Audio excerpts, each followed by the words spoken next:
விழுப்புரம் அருகே ஒரே நாளில் 30க்கும் மேற்பட்ட மனிதர்களையும் கால்நடைகளையும் துரத்தி துரத்தி கடித்த வெறிநாய். கிராமத்தில் அமைக்கப்பட்ட அவசர மருத்துவ முகாம். மக்கள் கடும் அச்சம்.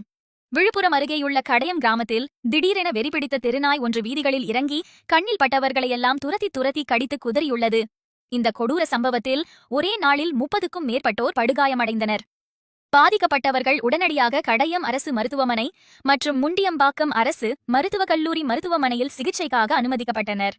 சம்பவ இடத்திற்கு உடனடியாக சென்ற மாவட்ட சுகாதாரத்துறை கடையம் கிராமத்திலேயே சிறப்பு மருத்துவ முகாமை அமைத்து பாதிக்கப்பட்ட மக்களுக்கு தீவிர சிகிச்சை அளித்து வருகிறது.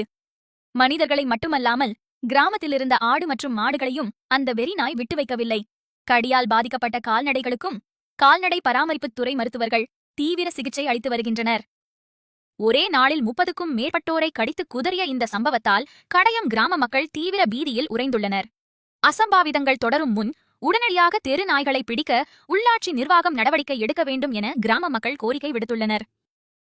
நான் கடையம் தட்சிணாமூர்த்தி என் பேர். நாய் தெருவில் நிறையா சுற்றின்னு இருக்குது. நாய் யார் வீட்டில் இருக்கிற நாயில் தெரு நாயை தான் பிடிச்சி எல்லாம் யாருன்னா இவங்க அவங்கெல்லாம் பார்க்கல. யார் ரோட்டில் போனாலும் அப்படியே ஓரமாக போய் அப்படியே கடிச்சு பிடிங்கி எடுத்துருது. அதே மாதிரி ஆட்டுக்குட்டி கடிச்சிருக்குது. நாங்கள் தான் காலையில் போய் தெருத்தி அந்த நாயை தெருத்தி விட்டோம். காட்டிச்சு அதை அடித்து போட்டோம். அது 30 பேருக்கு 27 பேர் கடிச்சிருக்குது. எல்லாம் ஹாஸ்பிட்டலுக்கு இங்கே கருவாச்சி ஹாஸ்பிட்டலுக்கு போனாங்க. அங்கே முடியாதவங்கள திரும்பி முண்டியம்பாக்கம் ஹாஸ்பிட்டலுக்கு அனுப்பிச்சி விட்டாங்க. போயிட்டு எல்லாம் ஊசி போட்டு வந்துடுறாங்க. திரும்பி என்ன ஊசி போடாத நிறைய பேர் இருக்காங்க. எல்லோரும் அது முறையாக என்ன பண்ணுறோமோ அதை பண்ணிவிடுங்க.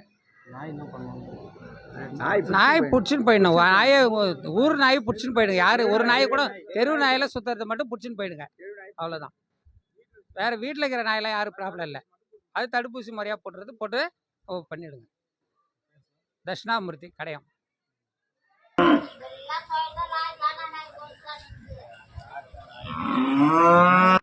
நாய் இதுமாரி சார் தெரு நாய் வெறி நாய் தான் கடிச்சிச்சு.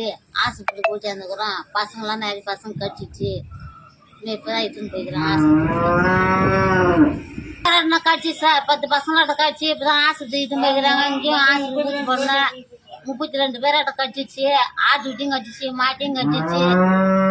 அதெல்லாம் ஒரு தோத்தானே அந்த நாய் வெறி நாய் தான் கடிச்சு ஆஸ்பத்திரி கவர்மெண்ட் ஹாஸ்பிட்டல் வந்து சார் இதுக்கு நாட்டெல்லாம்